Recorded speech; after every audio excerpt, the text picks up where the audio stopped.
Bienvenue dans le district de Mayuko. Ici, une initiative ambitieuse redéfinit le lien entre l'élu et ses citoyens. L'honorable Alain Pascal Linda, deuxième secrétaire du groupe de l'Assemblée nationale et député de Mayuko, a lancé un vaste projet d'équipement. L'objectif est clair, briser l'isolement, favoriser la culture et renforcer l'unité nationale grâce à des outils de communication modernes. C'est aussi faire une liaison entre les populations et les institutions de la République.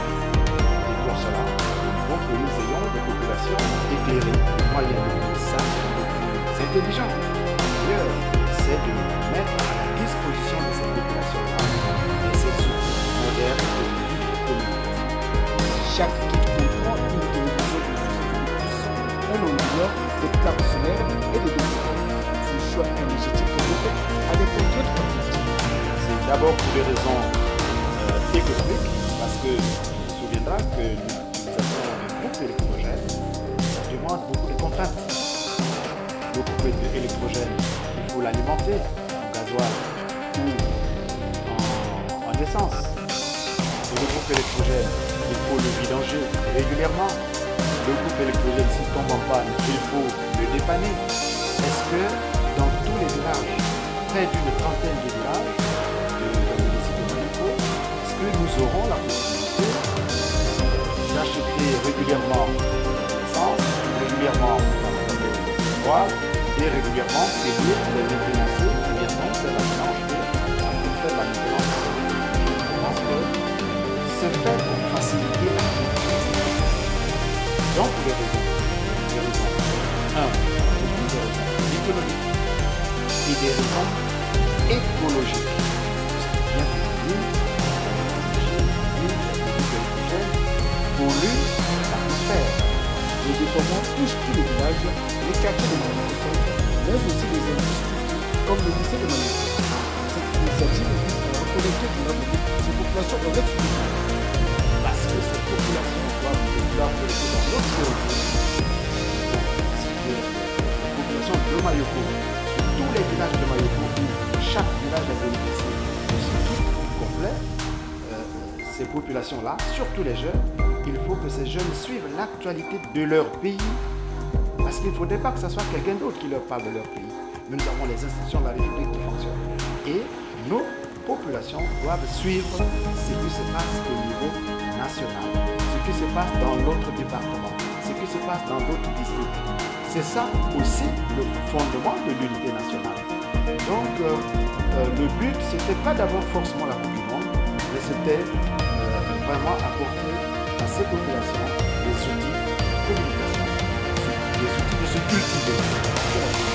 Permettant à ces populations aussi de se cultiver, apprendre ce qui s'appelle non seulement chez nous, au bureau, dans les pays limitrophes, mais aussi dans le monde. Et les populations ne seront plus en déphasage avec l'actualité nationale et même l'actualité internationale. Au-delà de la technologie, le député Alain Pascal Linda voit ces installations comme un levier de transformation sociale qui ne repose à la qualité de l'homme et de l'organisation de la jeunesse. À la prise de conscience passe par des actions comme celle-ci que nous sommes en train de mettre en place. Et c'est d'ailleurs une manière de répondre à ce que le gouvernement a toujours appelé, c'est-à-dire la jeunesse qui doit se prendre en charge. Mais la prise en charge de la jeunesse commence par la conscientisation de cette jeunesse. Et si on réunit des moyens comme ceux-ci, on met en place un dispositif comme celui-ci où les jeunes doivent se retrouver, discuter de leur propre avenir. Ces lieux d'installation, véritables espaces de rencontre, sont pensés pour favoriser le vivre ensemble et la cohésion sociale au sein des villages et des quartiers. C'est un bongi pour ces jeunes qui se retrouvent lorsqu'ils ont des sujets aussi importants pour leur devenir, pour leur vivre ensemble, et ils seront là, devant, à cet endroit qui est déjà presque dédié à leur retrouvailles, dédié à leur rassemblement pour échanger, discuter des sujets qui intéressent le développement de leur localité.